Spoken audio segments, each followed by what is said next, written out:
every human being is designed to be extraordinary and to live an extraordinary life. And I think if more people knew that, they might invest in themselves a little bit more each day to move towards being extraordinary.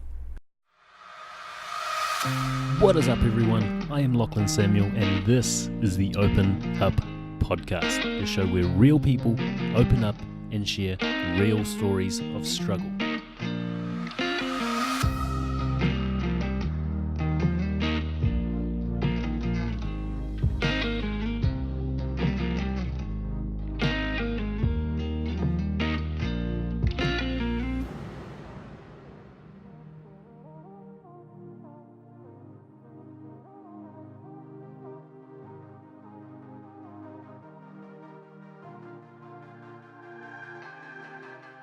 Yo, just before we kick off today's episode, I just want to give everyone out there a quick little reminder, or if you haven't heard already, Open Up Podcast will be hosting a speaking panel at this year's Positive Life Expo. Now, that's a health and wellness expo right here in Perth on the 18th of August. And for that panel, we'll have 5 courageous speakers on stage sharing their stories of struggle, along with all the other speakers, health professionals, and workshops. Yes, they offer workshops at this expo. They'll have on offer. And what's the best bit about this? Well, tickets are free. Last year they weren't. You had to pay to get in. You had to pay to get in and see the health professionals, see the people that could take your life to the next level. This year you don't. You know, that's credit to the lady who runs this, Narita Omar and Strive and Thrive, for actually taking a hit on the wallet and making this accessible to everyone, absolutely everyone. So, like I said, tickets are free, but tickets are limited. So, as soon as we hit capacity for the venue, then we're going to cut those off. So, you know, even if you think that it might be a maybe, drop down in the show notes or on the Facebook post for this episode and hit that link. It should be an Eventbrite link for the Positive Life Expo and Workshops. Free event. Grab your ticket. Grab a ticket for your partner, grab a ticket for someone who needs it. Because these tickets are free and they're going to go like hotcakes. They did last year and you had to pay for them. So get in while you can, guys. Oh, that's enough for me. Let's get into it. Alright, one more swig of the beer. Can edit that bit out, right? Cool, good to go? Yep, ready. What is up, everyone? I am Lachlan Samuel, and this is the Open Up Podcast, episode number 17, with my favourite chiropractor, who is at the moment learning Dutch. So, we'll speak about that later, but I'm going to let you introduce yourself in Dutch and then English. Okay. Dag, everyone. Ik ben Dr. Matt. Hi, guys. I'm Dr. Matt.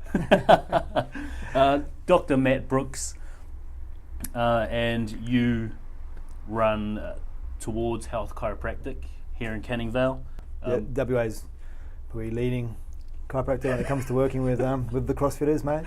I don't know if there's nobody else in town that does it. No. Andrew Leck, no, I've never heard of that guy. No, doesn't he just whinge on the CrossFit? Yeah, I think so. I take that back. Sorry, Andrew. So before we kick off, we get into the format and talk about childhood, then run through your story that you're here to share for the Open Up Podcast. You wanted to talk about your barrier to doing something like this or sharing your story on the Open Up group, the private story sharing group on Facebook. And that was that you felt like your problem or your struggle wasn't big enough to talk about. Yeah, absolutely. We're going to talk about my childhood, like you suggest. You just mentioned, but it's a pretty boring story. It's pretty standard, and I was maybe embarrassed to admit that I had issues and that I wasn't maybe as content or as happy as I could be. So that definitely was a block for me sharing. But I guess after talking with you and listening to a few of the podcasts, I've realised that we've all got different issues, and those issues are massive for us individually. And the more we talk about them and share, the more we help ourselves and others too, right? Yeah, man, and thank you so much for being a part of this. I wanted you to do this for a while. I wanted you to share your story on the Open Up group for a while. So yeah, man, got to acknowledge you for stepping up and taking the time to do this before you shoot off over to Europe. Yeah, well, it's my pleasure, and I guess, really my part's quite small. We should all be thanking you for going outside the box and doing what you're doing, mate, because it's massive, and it's definitely something that's needed. So thank you. Thank you, mate. Cool. So we'll kick it off. We'll go into childhood. Just give us a quick rundown of your family life, the relationship between yourself and your parents, between your parents. Yeah. Yep. Okay, so pretty normal childhood, really, up until about age 8, I think, when my parents separated. Spent most of that time with mum. Went and saw dad on Wednesday nights for dinner and every other weekend, and mostly it was all pretty good. Hey, like both my parents were there and contributing as best they could with the skills that they'd been taught by their parents, which is probably another podcast. Okay. But no, they both did a great job, really, and pretty close with my brother and my sister most of our lives. Those relationships are a little tenuous right now, but once again, we'll talk about another time. And yeah, mate, that's my childhood, really. It wasn't. Yeah. I can imagine being an 8-year-old having to go through your parents splitting up would be tough to handle. Was that the case for you at all, or was it an easy transition going from being with both to being with your mum? I can't remember, to be honest. Okay. Whether that's because I've blocked it or it just didn't affect me, I'm not sure. I do remember reflecting on my life, as a teenager or a young adult, and wondering why I always tended to be the parent in my family, the problem solver for everybody. So perhaps that's something I learnt as a young kid, sort of supporting both my parents at different times, but being the oldest of the three. Okay. So in general, though, you look back on your childhood and that, I guess, event of your parents splitting up with no animosity at all? No, not at all. No, I think, if anything, I'll reflect back and I think it would have been a worse thing if they'd stayed together for the sake of the kids. You hear that line rolled out a lot. Yeah, it's a courageous move to actually take that leap and split with someone that you've, I guess, committed to for life, had kids with. Yeah. Yeah, it was brave, but they did it for us, which it was definitely the right reasons, I think. Cool. Awesome. So we'll kick off with your story, and I think you said it all starts with footy and you being particularly good at footy, being praised a lot, and then obviously with that praise comes this identity. Did you want to walk us through how this all started and then... Yeah, for sure. So yes, I had a reasonably successful junior football career. Won some awards, got a lot of recognition, got lots of pats on the back, and it's probably I could never learn how to pat my own back. People were doing it for me, right? So so then progressed into a reasonably successful amateur career as an adult too, and ticked some boxes there, and then I retired. And that was like 2012, and I was no longer Matt Brooks the footballer. I was Matt Brooks the I don't know. Yeah. And how old were you then? 29. Okay. So up until that point, my life was pretty cruisy. Gone through uni, had lots of friends.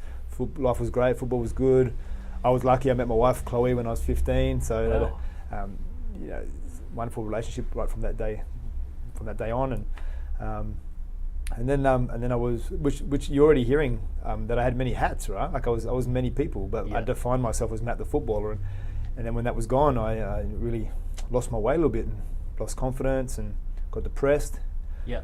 Probably one of the first times in my life that I tended toward, how would you say? I guess self-sabotaging type behaviour to try and probably numb the fact that I didn't know who I was and didn't know how to ask the question. Yeah. So when you retired from footy, what was it that you were going into? Was there a clear next phase of your life, or were you sort of just drifting? Was everything else just drifting along at that point, on the coattails of you being Matt Brooks, this guy who'd always been good at footy? No, not at all. I was the chiropractor at that stage too. I was at the chiro, and that the great, was I not a fiance at that point, but I was a good boyfriend, and I was a great friend, and a good business owner at that point too. Like I was doing a good job in business. Oh, okay, awesome. Yeah. So I'd owned my own practice for 4 years at that point, and got through that tough first year. Like I was actually doing pretty decent in most elements, areas of my life, which is once again, why am I telling my story? What's wrong with this guy? Why can't he be happy? But certainly to be honest, it was a little bit ego driven. The reason why I'd retired, I wasn't sure I could continue to perform at the level that I was performing at. Yep. And I didn't want the pats on the back to go away because no one wanted to give them. So I decided to go out on a high note, I suppose, which is definitely the wrong thing for me to do. Yeah, well, definitely that's hard, and I guess like the equivalent these days, especially for teenagers, is Instagram post and posting a certain picture and people liking it and accumulating those likes, and then you realise that if you don't keep posting those pictures, whether they're fucking pictures of your ass or shit like that, you're not going to keep getting those likes. So you'd get heaps of likes. Thank you. Picture of your ass. No, I've got a nappy bum. That's funny. That's like when a kid wears a nappy and it's really flat. Yeah, that's mine. Bit saggy. Right? Yeah, I'm working on it though. Yeah, you are. Yeah. But yeah, back to it. Where were we? Well, I just retired, and it was ego driven, and I had I just didn't know how to define myself. Okay. And so I decided to go ahead and try and define myself. Right.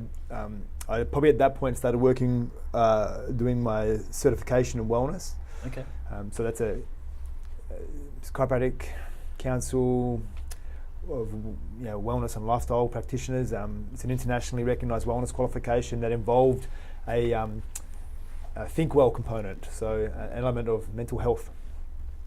And in that process of reviewing that module, I got to thinking that I needed to work out my purpose, my why, who I was, what defined me. And when I was able to do that and realised that there was lots of things that defined me, then I had to work out what characteristics, what values, what attributes contributed to those people. Yeah. And then live in alignment with those things. That's cool.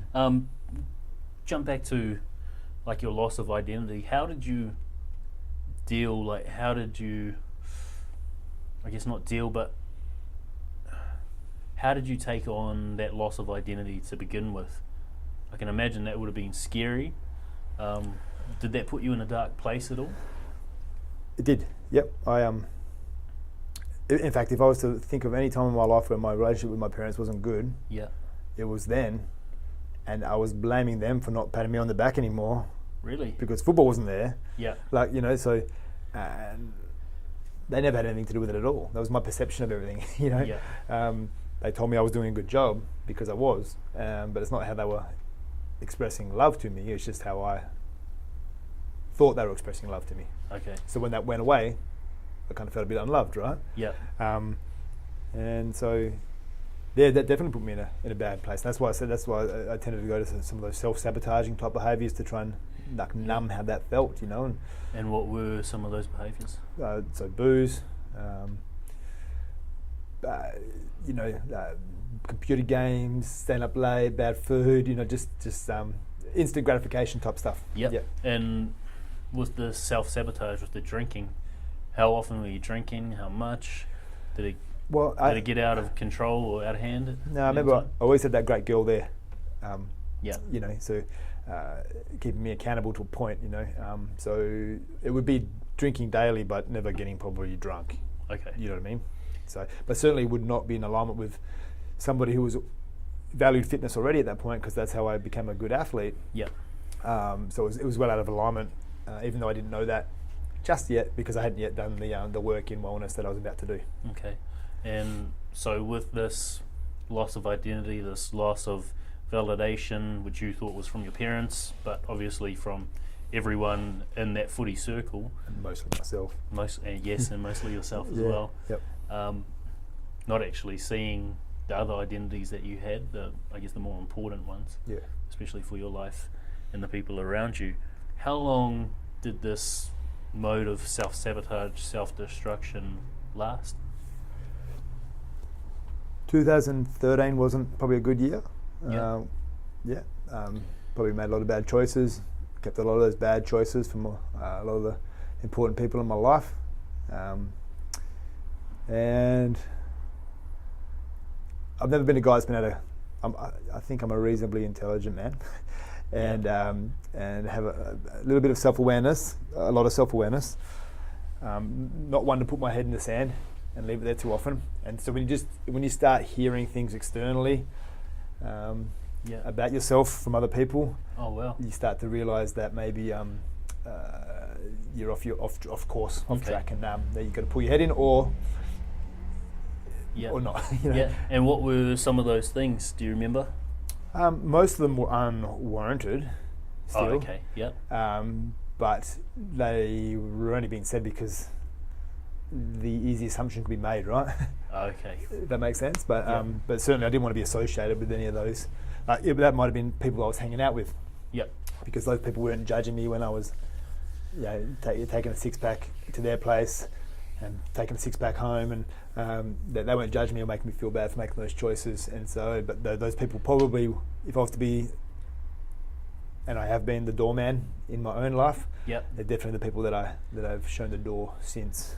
Okay. And wouldn't want my son hanging around with those sorts of people. Yeah. Okay. So, I guess gone through this self-sabotage and now you're feeling like people were judging you. Is that where you start to turn it around? Yep. Okay. And it's probably the first time in my life, and it's something I think we'll talk about toward the end of this interview, is the first time I thought, well, I don't know, I need help, so I'm going to find someone that's done it already and how invest did in you, that. For someone going through, like, as much as you might think this isn't that traumatic in comparison to other stories, which we can't really compare because we go through all the shit in our head on our own, as much as you might think this isn't that traumatic, like for most people the loss of their identity is, and especially an identity you've taken on till fucking 29 years old, that's going to send you in a hole. Like, how do you muster up the courage, the self-awareness to actually think, hang on, like, this is a problem, I've got to do something about it, I've got to change not people around me but myself? Yeah, I see, like I tend to rise to the occasion and always have in my life. So the tougher the battle, the more up for the fight I am. Yep. And sometimes I feel that's like not a good thing, because I may even self-sabotage to a point just to create that struggle so I can push through it again. But it really got to a point where I thought, this is big. Maybe not a lot of people get back from here, but I can. Okay. And so I just stuck my head down, bum up, and got to work. And like I said, then I invested in people that knew how to do that as well, awesome, which was the course. Yeah.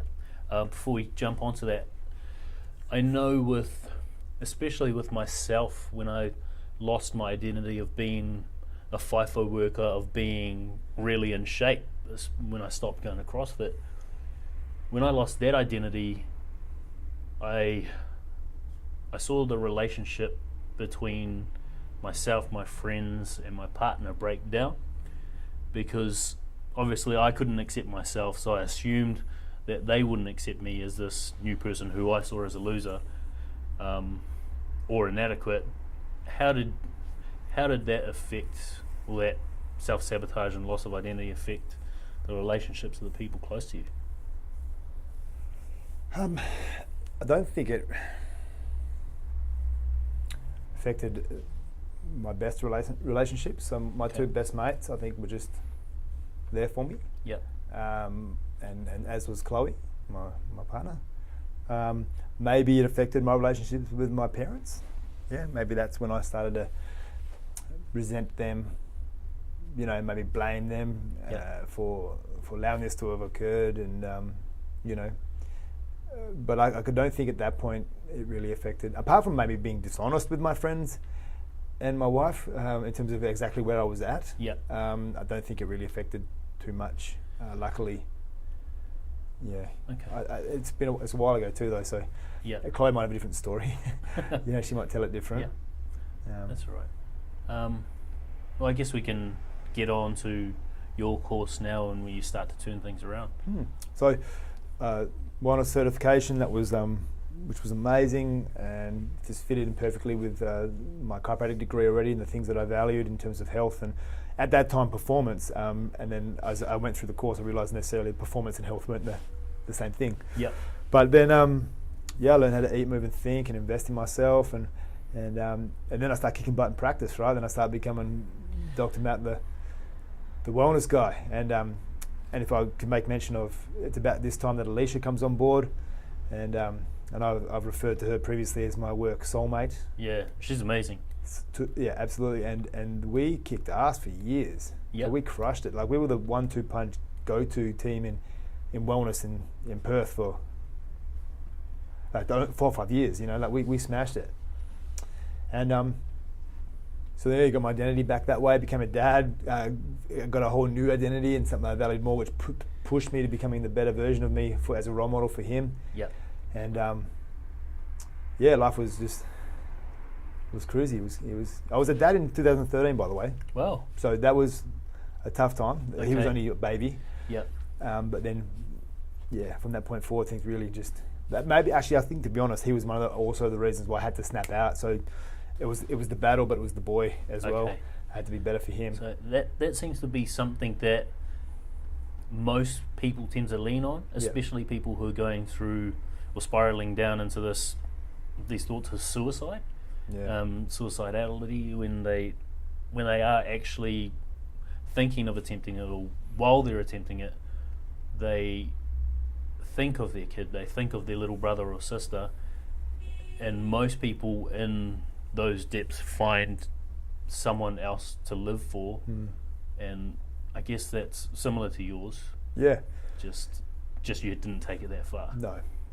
And the more I got into my course, the more I realised that it couldn't actually be about him. Yeah. It had to be about me, or else it was not going to be something that I could maintain. Yeah, and what do you mean by that? Well, exactly? if I don't value myself enough to do it for me, then it's not something I'm going to be able to keep doing long enough for him. Yeah. Because I should be good. It should be a good enough reason for me. I brought this up with my mum once. Mum's a smoker. Okay. She quit smoking for all the kids. So we were a big enough why for Mum to drop a very toxic and unhealthy habit. Yeah. But the moment that we were born, not the moment, but you get my point, she started smoking again. So she could do it for us, but not herself, which is like I have empathy. I'm a bit sympathetic. The fact that she couldn't do it for her makes me sad. Yeah. Because and that's what I learned about these choices. Like I'm forever grateful for my boy coming into my life because it inspired me to be a better version of me. To learn that to be the best version of me, I had to do it for me and not for the boy. Yeah. Yeah. Okay. If anyone could take anything out of that, like, their life's worthy of living for their own life for them. Yeah. And that's the most important thing too, is that you need to look after yourself before you can look after anyone else. Yeah. Exactly what they say on the planes when you have to put the oxygen mask on yourself, because as soon as you run out of oxygen, you're no use to anybody. Yeah. Yeah. That's right. You can't give love properly to someone else if you can't find a way to love yourself first. Yeah, absolutely. I agree with that. And that's why my first value, my number one priority in life is my own health. Yeah. And well-being, because I know when I'm the healthiest version of me, I get to be a better family man and father. That's awesome, man. Like, honestly, if I would have heard that comment out of context, out of this conversation, then I'd probably say it's selfish, but looking at it from this lens, I fucking totally agree. Absolutely. And it's even kind of a word that we made toxic, wasn't it, being selfish? Like, taking care of yourself. How dare you? Yeah, that's right, but self-centered maybe is probably a different thing, but so the other thing you spoke about earlier, before we started recording actually, was along with your course and finding these identities, like being Matt the chiropractor, this 1-2 punch with Alicia, becoming a dad, you spoke about beginning to live in alignment. Yep. So once I realised I wore many hats, one of my favourite sayings is that it's a two-part saying, but reality exists and ignorance isn't bliss. So if it's true, it's true, and even if I don't know it, it still applies to me. Like, for example, gravity. Like if my boy is 6, he doesn't know what gravity is, but if he stands on the roof and he jumps off, he goes down, just like everyone else does, right? So I figured, right, if I'm a husband, father, wellness-based chiropractor, I can't remember them all, but lots of hats. If I'm these guys, then I need to know what it takes to be the best version of these guys. What actions, what attributes, what values, who are they? And then I needed to live in a way that aligned with those attributes and those values. And being out of alignment with those things crippled me. I noticed it instantly. And that was actually what was happening before. I just didn't realize yet. Okay. So it's clarity, and it's about not sticking your head in the sand, I think. And I guess that ties in with asking for help too. There was no way I knew how to be a wonderful husband because my parents were separated. Yeah. My dad wasn't around. My mum didn't have a partner for a long time, so no one taught me how to be a good husband. Yeah. So I did some research, right? I looked at the good husbands in your own life, and success leaves clues, right? So make some notes and podcasts, or they probably weren't around back then, but you take my point. Yeah. Awesome, man. I guess before we move on, to the next story, we might as well cover everything in terms of recovery and how you've overcome this loss of identity. Yep. Do you feel like you've covered it all so far, or can you give examples of how you went from having your head in the sand to living in alignment in those different areas? I know that I was quite an arrogant footballer. Yeah. Early days. This might be a great example, actually. So if you had asked me 3 years ago about my football career, I would have started with the 2 association best and fairest, the 5 club best and fairest. Then I might have mentioned that I was a premiership captain, and then a life member, and I would have talked to you all about the personal achievements. Yeah. But now, if we had that conversation, I talk about the fact that I'm a premiership captain. I led my teammates to battle, and we won on the biggest stage. That's my biggest achievement in football. Yeah. Then I'm a life member of my football club. I've committed a lifetime of service to one place, and I'm so proud of that fact. There aren't many people that can say that they've done that. Then I'll talk about the games played and the investment in the club, and then lastly I might finish with my personal accolades. And I think the reason why I was an arrogant footballer who wanted to tell you how good I was is because I still needed validation. So I needed you to know how good I was so you could just tell me.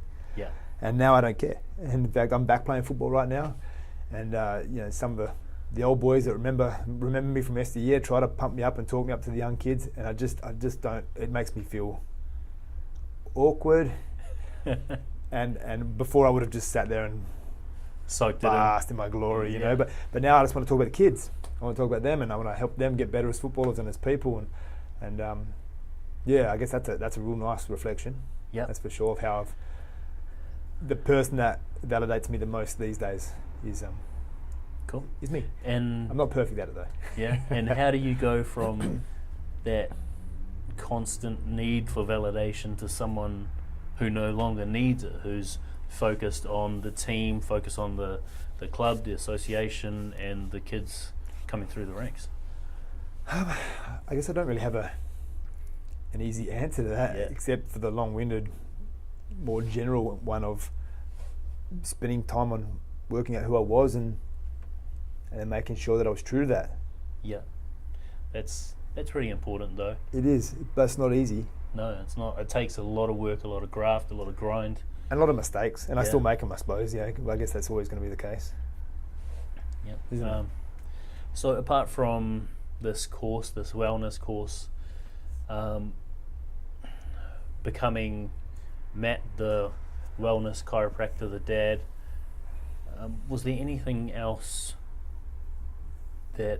any tool or tactic that you used during that recovery to help you not just process the loss of your identity but overcome it? Before we move on to the next one, of course. Yeah. Well, I don't know if this is a good time to talk about my relationship Yep. Yep. Yeah. Because okay, so like Chloe and I have been together since we're 15.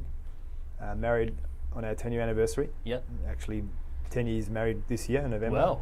So, you gonna have that here, or was Nah. that while you were in Europe? mate, level 1, Eiffel Tower. Oh wow. Yeah, there you go. Is But she allowed to know that, or? damn it. No, she knows. Okay. But I'm just real pleased that Chloe and I managed to grow together, Yep. but without being codependent. Like that's what I'm saying. So like we went in the same direction, but on our own journey or our own path. Okay. So you didn't need her validation, and you didn't need her to help you. And vice versa, right? Okay, awesome. Which is cool because a lot of high school sweethearts, like, they don't really have that. Yes. And then when they realise that, oh gosh, we're in completely different directions, that's when it ends. And Yeah. so that's not the case, right? Which is good. But then we did get busy in life and with parenting and Yep. and actually because parenting became such a value of mine and a priority, it became the centre of my universe, right? Okay. And if I'm to be fair, that was something that I was taught by my mum. When mum had partners come in, she would say to them in front of us, do not ever expect to be ahead of or be placed ahead of my children. You will always be second. And it was a very clear thing. Wow. Mum was just protecting us, doing her best thing. Yeah. But I learnt from that kids come first and partners come second, right? Okay. I didn't know that. That's Yeah. obviously a subconscious learning, but that's what I learnt. And then you're 10 years together, and you've got a kid now, and it's you're like, whoa, I don't think we're making much time for one another, and I know I love you, but we haven't really invested that in a long time. And so once again, and I've said this a few times already, but we went on a course. We went over to Brisbane, spent 4 days together. It was uncomfortable, and it was disgusting, and it was hard work. Yeah, and how was it uncomfortable, disgusting, and hard work? Oh, yeah, we were in a room with 40 strangers Yep. for 16 hours at a time. Have clothes on? Yes. Yeah. Okay. Because that would just be uncomfortable for all the other men, not for me. And you just have to look in my wife's eyes, like, and tell her I love her, and tell her the things I loved about her. And it'd been a long time since we sort of done that, like Wow. just stood still, looked at each other, and So there's like a complete loss of connection. it probably was, Right. yeah. And it probably, I would say, Chloe would have been more aware of that than me. Yeah. But I was aware of it too, enough to book the course and invest in it. But I went to someone that was an expert in relationships for help, and what we realised is that we were still in love with each other. We just forgotten how to work on Yeah. loving one another. So what led you to, or what led both of you to come to the conclusion that, hey, there's something wrong in our relationship, and I think this is the appropriate step to take for us to mend it? Yeah, well, I think having an awareness around the fact that your love relationship's a vital element of who you are. Okay. And then just being conscious enough to realise that I actually haven't invested in that in a long time. Yep. Like I'd done parenting courses at that point, many. Yep. I'd done finance courses, I'd done extra wellness courses, I'd done extra business courses, all these things in all these other really important areas of my life. I'd invested a lot of time and effort and money in those, Mm-hmm. but not my marriage. And I thought, that's really weird. Like, why would? And then you reflect on that further, and you go, we're arguing a lot. Yep. It felt like we were in a relationship that was very contract orientated. Okay. I pay the bills, you clean the house. Yep. So and just repetitive. Yeah. Yeah. And so obviously not cool. Yeah. And we wanted more because we knew we loved each other. Okay. So when So I think you described your own self-awareness. Did your partner have that self-awareness as well? she certainly had it around the relationship. That's for sure. Yeah. Cool. And how do you go about bringing this up with someone you love that you feel like you need to take this step, going to a seminar to help fix the relationship? I found it a really easy thing to do. Wow, Because that's awesome. because I think it shows how invested I am Yeah. that I was prepared to do that Yeah. with her and for her. So I had no problem at all, and neither did she. She was like, Cool. I think you're right. Let's go ahead and do it. Yeah. Yeah. Cool. And how did you actually bring that up with her? Can you give us a quick summary of like what you'd say? I think it was really well. I don't think it's the nice story that you're after. I think I might have Facebook messaged her the link to the course and said we need to do this. Oh well. Yeah. Okay. And she messaged back saying, yeah, we do. Yeah. Let's do it. It doesn't have to be a nice story as long as you're doing something to fix it. It's right, and that's the key, right? Yeah. I mean, I probably could have been.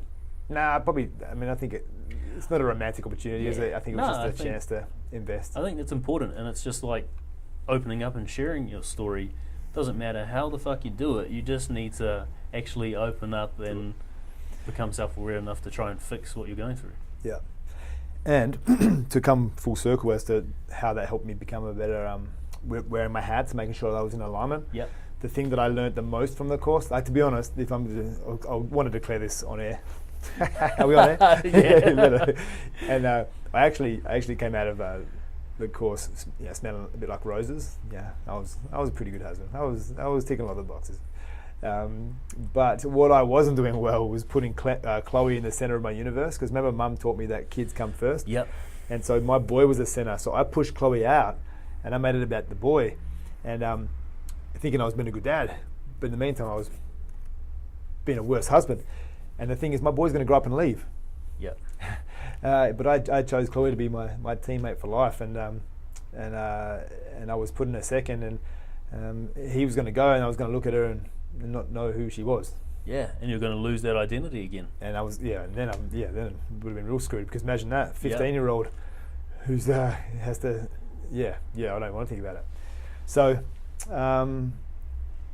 I took Ari out of the middle. I put Chloe right back in, and we were madly in love again, which is great. And my boy benefits. He doesn't get. My boy's not suffering. Yep. By me putting his mum first. In fact, he's learning a vital lesson about being a husband and in a relationship that I never got taught, which was that the partner is the most important person in my life. Yep. You're a close second. He knows how to treat women and how to treat a partner now, which is amazing. I mean, it's a powerful thing to learn as a young boy. Absolutely. I never had my dad confront me that one moment I was disrespectful to my mum and say, boy, that might be your mum, but that's my wife. Oh yeah, I got a hiding for being disrespectful. Yeah, but no one did that to me, and I can't wait to do it to him, Yeah. because that is such a powerful lesson. Boy, that might be your mum, but that's my wife. Yeah. You watch how you treat her. You treat her properly. I can't wait to do that, That's awesome, man. Yeah. Cool. So pretty much after the loss of identity, you go into the self-sabotage. You come out by learning that you have these other identities, going through this wellness chiro course, becoming Matt the wellness chiro, the dad, and then realizing that because you become the dad, putting Ari in the middle, you've forced your partner out, cast her off. Yep. And then you've gone through, or you've actually taken action, been self-aware enough to see it in the first place, and then sent that beautiful messenger link. Yeah, that's right. So romantic. And you've taken on the seminar, which is uncomfortable and disgusting. You go through that, and then you realize that you are a pretty good husband, but that you need to start putting your partner number one. Yep. Which is awesome, and it's good to see that you've gone through your struggles and being self-aware enough to pull yourself out, which is amazing, which most people don't have. Yep. I think most people see what's going wrong, but they don't have the courage to try and fix it themselves because they don't believe they can. Yeah. Which is tough, because I don't think I've ever quite been at that level. Yeah, of course. Yeah. But I think you brought up before we started recording again, you brought up one more incident where you do sort of spiral, where you do get in this pattern of dark thoughts. I think you said about 18 months ago you realised this? Yeah. So I'll probably fly for about 5 or 6 years. after, Yeah. you know, the last story. Yeah. And things are ticking on beautifully. And this ties in exactly, like, why am I not happy? I tick the box. I know who I am. I'm mostly living in alignment. You know, occasionally I muck up, but that's okay. I don't punish myself. But why aren't I quite as content and happy as I should be? What's wrong with me? You know, life's perfect. You know, people would kill for your life. You know, Yep. why are you this way? What's going on with you? And then I think I sort of reflected on my life a little bit, and what I wanted to do, I thought, was create a bit more work-life balance, family time. Yep. And I probably mistook how to do that with earning more money. So I thought, if I could create more wealth, then I might not have to work as much. And so I took a job at another practice, thinking that if I worked at Ellenbrook, then I could. I live in Ellenbrook. I could perhaps spend more time up at Ellenbrook. Yep. Get the drive out of my life. I could still have this Canning Vale practice, but put people in it, so it could be making me money, but I don't have to be there, and I could be earning money over here, and I'd be closer to home, and that sounds great, right? And I was prepared to do a bit of hard work to create it. Mm-hmm. So I started, but I started without a plan. Yep. And all I resulted in was working harder and having less time with my family, and, you know, going maybe 3 days without seeing my son, or having any quality time with my wife. And that was, I guess I kept it subconscious initially, because I didn't want to deal. I guess I wanted to still think that I was creating what I thought I was creating, and then it crippled me again, and I was so far out of alignment with the thing that I value, a very close second in my family, that I defaulted back to those same self-sabotaging behaviours that. Okay, so back to the drinking and. Yeah, and the bad choice and the lack of training. I mean, an injury contributed to that a little bit too, but it's just a poor excuse. There's always something you can do. Yeah. But I lent on that excuse to drink more. And remember, now I'm a wellness guy. Yep. Now so I think with you, the injury is a little more important because you are this guy in that CrossFit space, or you were this guy in that CrossFit space. You were very fit, very active. So obviously there's a little bit of identity being associated with that. And it's also a little bit of an age thing too. Yeah. My best is behind me. My body's breaking down, you know. So that was a little scary. Yep. And then the other thing is, I'm a wellness guy. I'm an expert in wellness now. Of course. I can't be the guy that gets overweight. I can't be the guy that chooses to drink beer and eat bad food and not train. That was super crippling, because now I'm out of alignment with my number one value, which is health. Yeah. You know, so I'm just like, I'm just spiraling in a big way, because I'm just so far out of alignment with the things that I want most and value most in life. I think the hardest bit about that is that self-validation, that self-love and appreciation as well. Being this health and wellness guy, this chiropractor that's looked to for health and wellness, especially if you're getting overweight, you're not making the right choices, you're like... I'm a fraud. I'm a fraud. I was a fraud. I was fraudulent. And we know that self-esteem, healthy self-esteem, comes from living in alignment with the things that you value. Yes. So I didn't love myself, made me contribute to worse decisions, which made me feel more fraudulent, and like it was such an obvious spiral, and yet actually quite a tricky one to sort of step out of, you know? Yeah, I can understand that. So again, we go through these patterns of self-sabotage, losing a little bit of your identity with the training and feeling like a fraud. How do you pull yourself out of that? You live in denial until once again the judgment of others makes it very clear and obvious, I think. When people start, one of my favourite patients in the whole wide world, I would say her name, she won't mind, her name is Pascal. She goes, Nat, she's from Mauritius, so I can't do her accent though. Nat, when did you get 8 months pregnant? Oh, bro. I was like, Pascal, really? And she's like, look at you, you're fat. I was like, God. Yes, I am. And I'm almost certain the next day I started changing my ways. But it wasn't easy to change my ways. No, of course not. It was actually so hard. But I think I've become a better wellness man because of it. Like, I've walked the path now. Yeah. I can have empathy. I don't just have expectation of people now. I can empathise that it's tricky.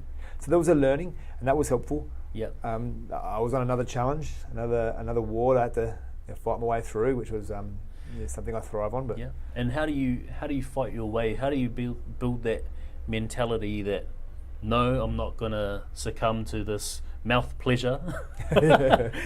I'm gonna fight my way through to be this wellness Matt Brooks that I know I am.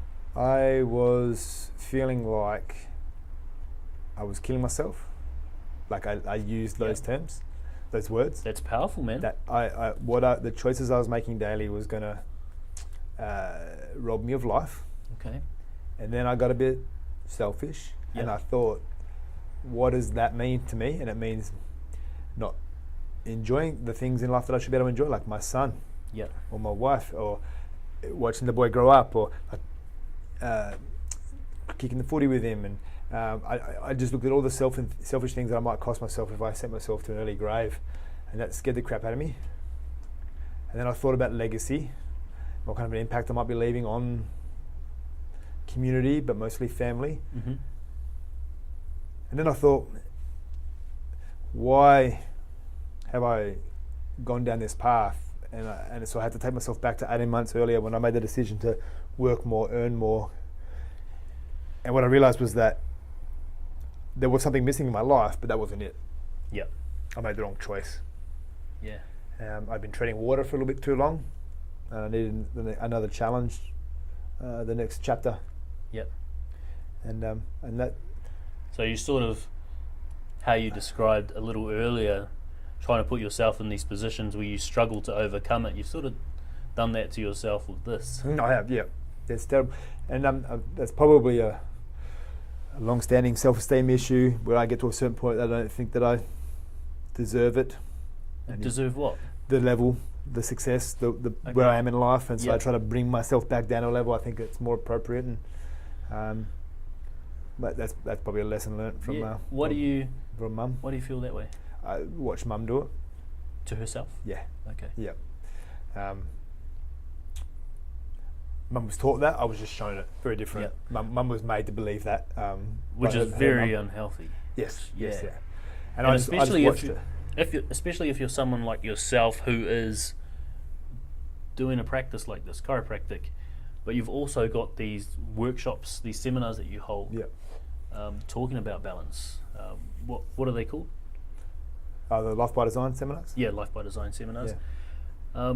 Someone like you who is making an impact, who is making a difference, who's changing lives both physically and mentally, the fact that you can't allow yourself to appreciate what you're doing is self-sabotage in itself. It is. And it's mostly the end, not the beginning. Yeah. So those thoughts and those perceptions typically are, I think, after I've perhaps been out of alignment in a few other areas. Okay. So the self-esteem drops to a point where I then accept it. Yeah. But when I'm ticking more boxes and I've got all the balls up in the air and I'm flying, the self-esteem's at a point where it's probably not the case. So you're talking about 18 months ago, you make this decision to work harder, accumulate more possessions, the house, whatever else comes with that, and then you lose this balance with your family. I can imagine that a lot of people listening would have either already been through something like this, seen their parents go through this, or currently struggling through this themselves. I think it's normal. That work-life family balance. How did you pull yourself out of that? I know you spiraled down and then you got this wake-up call from Pascal. Yeah, that's right. Yeah, a little Mauritian. Yeah. Telling you that you were 8 months pregnant. That's right. And which snapped you out of it pretty much in a heartbeat, snap of a finger. Was that the turning point for that work-life balance as well, or did you have to do some work on yourself to get out of that? The Pascal's one was more recent. So the story gets a little convoluted here. So about October last year, we were at a seminar, the whole family on holiday in Canberra, and I'd been struggling, and Chloe knew and she in asked, terms of just my mental health and okay, my choices, and so this was 12 months into that, yeah. lack of balance. And when you say mental health, are you talking about certain thoughts that you were thinking at the time, or Just clearly just depressed and okay, and just and not making the good choice, not taking care of myself. When I get depressed, I harm people by default because they care about you. yeah, But I just really harm myself by my choice. Okay. It's very attacking. But I know that affects other people, so I know I'm damaging them too. But and then Chloe suggested that maybe we should, maybe I needed a change. And when I reflected on that, I thought she might be right. And I'd been running a business at this point for 10 years.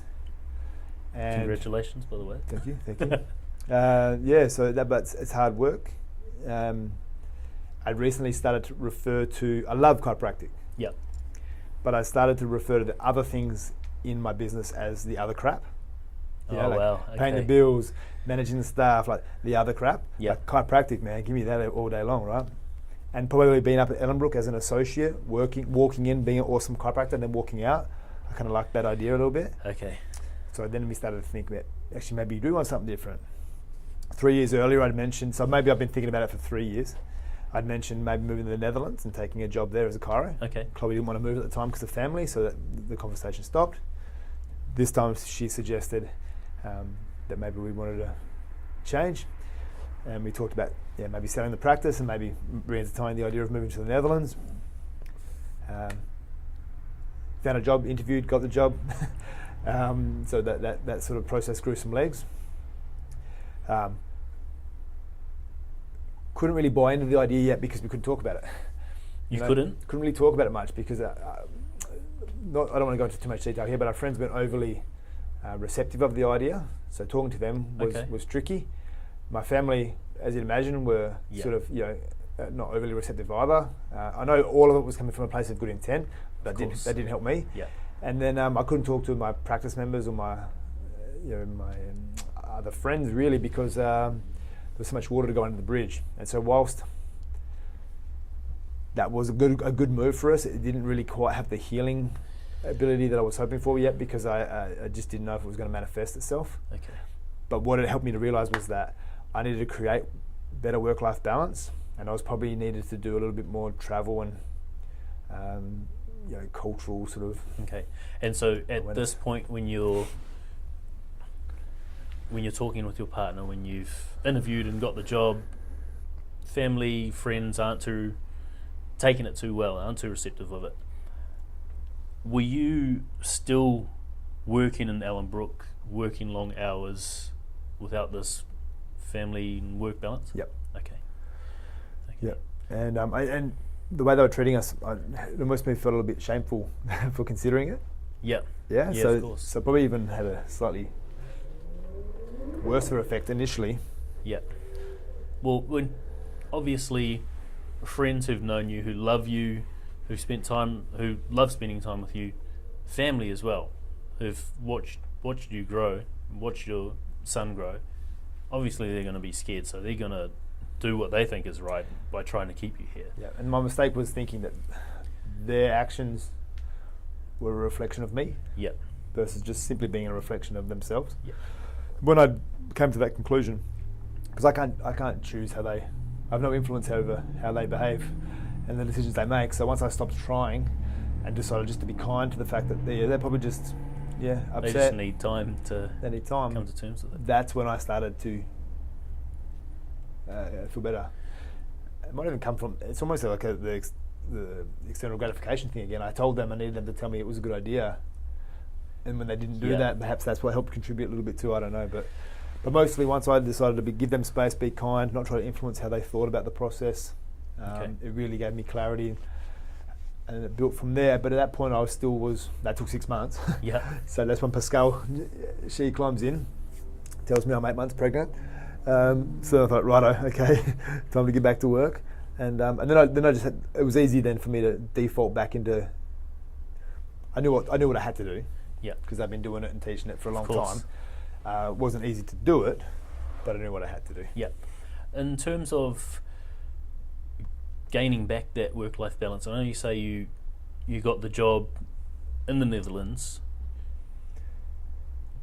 How did that spur you on to attain that work-life balance again?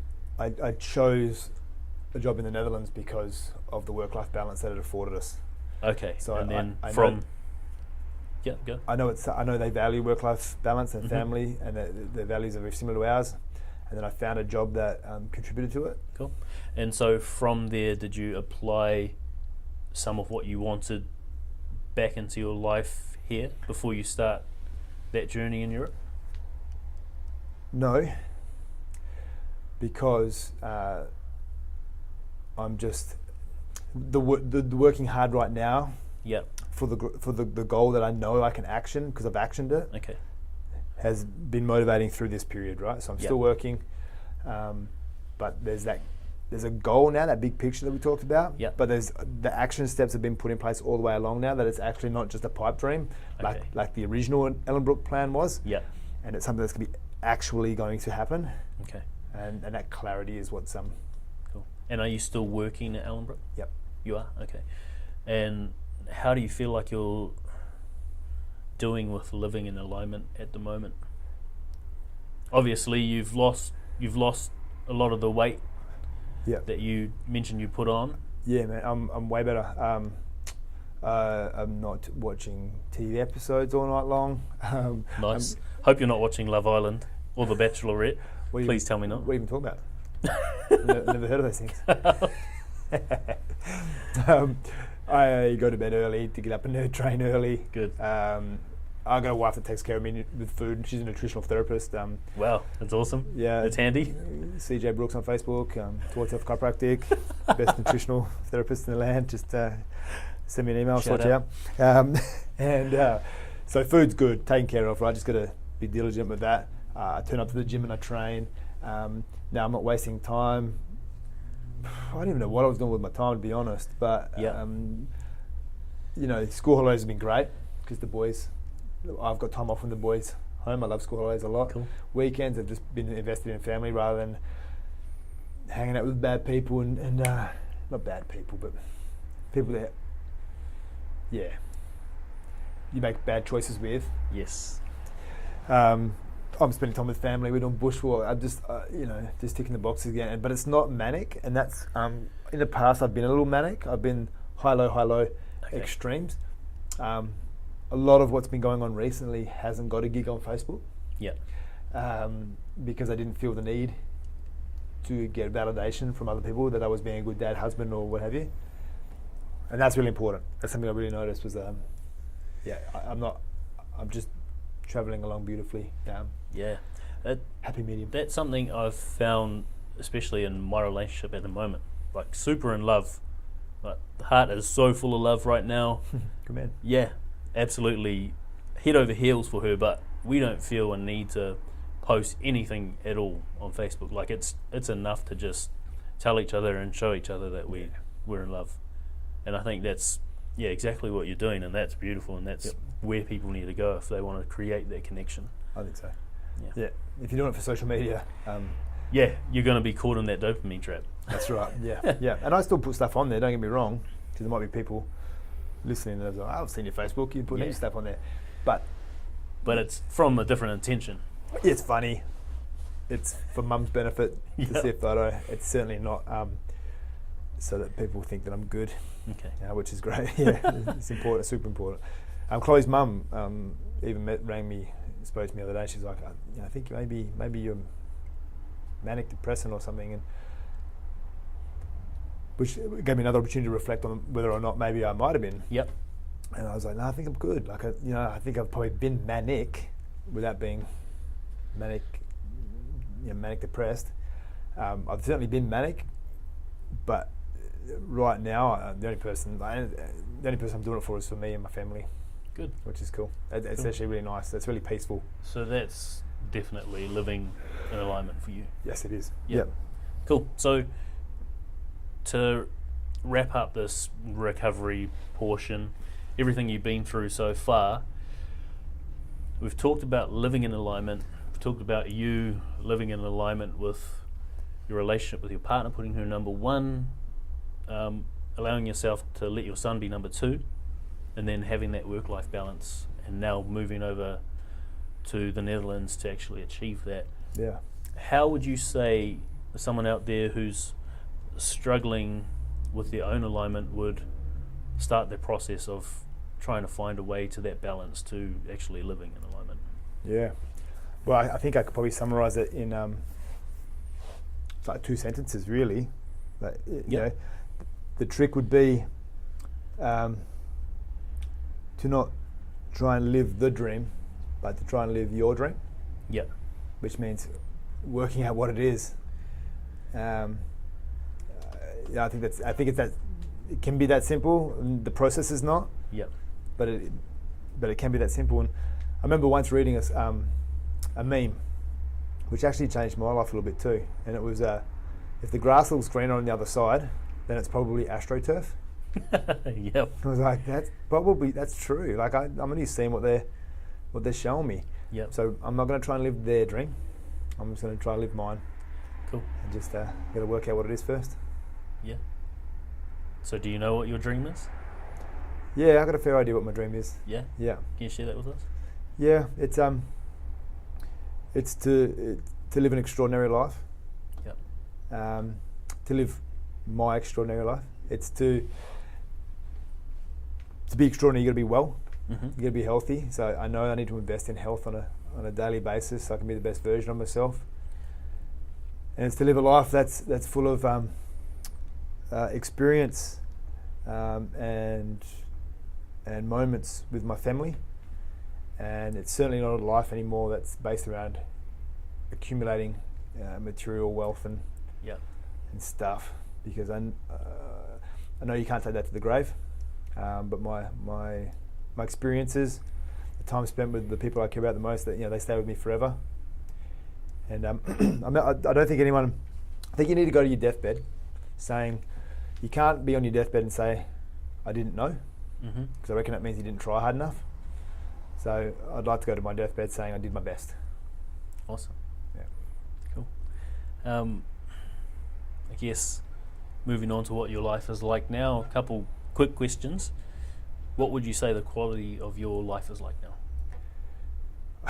It's so good that part of me doesn't want to leave, Yeah. because I've got such a clarity again. It's it's really quite great. But I'm ticking boxes and I feel good. But I am so looking forward to the future. Yeah, of course. Yeah, and the cool thing about that is it's not super mapped out either, is it?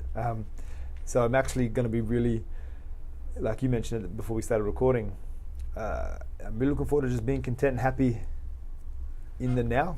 Yep. Knowing with clarity that I've looked at the boxes that needed ticking and that I'm in a position to tick them. Yep. Yeah. So you've made your mind up on what it is you want. Actually, a quote I wrote down. Don't call me Ashley. Hey? Dr. Matt, not Ashley. Okay, Ashley. Something you said, which I think definitely relates to this, was that you finally discovered what you wanted and now you feel you're brave enough to go get it. Oh yeah, absolutely. Yep. Yeah, it's not easy to sell a business and move countries, especially when they don't. Yeah, English is their second language. Yes, that's risky. Scary. It's scary, but it's fortune favours the brave, and I can't wait. But yes, it's because I know what I want. It makes it a little less scary. Yeah, and a little easier to make the call. It's going to be an awesome bonding experience too, because all three of you are going over there. Yeah. With English your first language, so you're all going to have the same struggles. Yep. And we're going to need each other so much at the start. I'm looking forward to that. Yeah, that's beautiful, man. Yeah, it's going to be cool. What have you added or removed from your life to improve the quality of it? So I've removed toxic relationships. Yep. Toxic behaviours. Mm-hmm. I've added clarity around what I want. Okay. And in order to know what I wanted, I had to know who I was. And who are you? I'm a guy that wears many hats. That's Yep. that's the thing. And that's probably like a work in progress. Mm-hmm. And I probably don't have a great way to define it right now. So, but I I think you have to know what your why is. Yep. So clarity around my why determined what kind of person I needed to be, and the values that I needed to have, and the actions I needed to invest in, Mm-hmm. and that an alignment in those areas was what I've added. Yeah, that's powerful. That's actually what Mark Zuckerberg has used to build Facebook, having that mission statement, connecting the world, and if anything doesn't align with that mission statement, they don't attempt it at all. Yep. And that's exactly what you're doing. Yeah. I think so. Your personal life I'm mission Mark- statement. I'm Mark Zuckerberging it. Nice. Perfect. And what are you most grateful for at the moment? What am I grateful for? I'm super grateful. Like how cool is my wife? Yep. Seeing that I was maybe in a space that needed change and being so supportive Yes. that she's prepared to come on this big journey with me. How cool is she? Like, I'm super grateful for her. My boy brings me so much joy every day, so I'm super grateful for him, of course. I'm super grateful for the practice members that I have and Yep. the love that's in this place, and that I've been able to create that. So I'm grateful for me Yeah, you have created that. and my work ethic. And that's why I come here, because of you. Yeah, thanks, man. I'm grateful for you. Yeah, all right. Yeah, I mean, and of course I'm grateful for my family for being supportive, and my friends too for coming around Yeah. and being supportive too. Yeah. Yeah. Cool. And not last one, but obviously you've got the chiropractic business, your Matt Brooks, the wellness chiro. Yep. What do you feel your purpose is? Do you feel like you understand what your purpose or mission in life is? Yeah, it definitely revolves around. I guess, like you were saying before, your why. Yeah. So it's about living an extraordinary life for me, Mm-hmm. and being okay with that. Yep. That's definitely what it's about. And in the process of doing that, my why is about being just an excellent husband, a world-class father. It's about having legacy. It's about being a role model for my son, for my practice members. I have knowledge that others don't have. Yep. And it's my mission, my purpose to change the lives of the people in my community, wherever that is, Canning Vale or in Groningen. Throwing out the Dutch. That's it, yeah. But I've got a responsibility, and that needs to be, and my lasting legacy is to educate and inspire the people around me to get the best versions of themselves so they can lead the extraordinary life that they deserve to. Yeah. There you go. Powerful, man. That was off the top of my head. Yeah. It wasn't read off a board. No, it wasn't, no. That's awesome, man. That's powerful. Mm. That's super powerful. Not too many people can say they actually know what their why is. So yeah, man. Congrats for actually finding that. Thanks. And I think I've been lucky though, because I knew that health was my why from a young age. Yep. Like I never understood why we drink cow's milk. Like, Yep. Yeah, the of course. only mammals that drink milk after infancy, but it's not even our own. Because it tastes so good, man. That's right. Have you ever tried platypus milk? Is that the same as cat milk? That's right. Meet the Fockers. Oh, good. Anyway, I blamed most of the world's health issues as a 13-year-old on the fact that we're still drinking dairy, because even then I thought it was strange, and I've come to realise that it probably is a bit strange. Come to a Eat by Design seminar, Towards Health Chiropractic, Unit 2, 288 MS Road. And I'll talk to you some more about the dairy. Okay. But, and are you holding any of those before you leave? There's going to be a Life by Design 101, or the why behind the what seminar. There's one more of those that we're running, which is next Monday. Yeah. That is that's the premise. That's the premise behind Life by Design, explained in a 40-minute seminar. And so what's the quick summary of that seminar? A quick summary of that seminar would be that health is our default setting. Mm-hmm. The current model that we utilise around health and medicine is wrong. It's more of a sickness-based model. Yep. That we can't go to the doctor and say, what's wrong and what can I take? But we have to start asking questions like, what am I missing? Mm-hmm. That chiropractic has a vital role to play in that. Even though most people think chiropractic is about back pain, it's about fueling our brain and our body with healthy neurology, which is a vital element of being well. Yeah. And I guess the best way to summarise it is with my plant analogy, which I think you've heard before. Yeah. But if you had a plant in your garden that had wilting leaves, what would you do?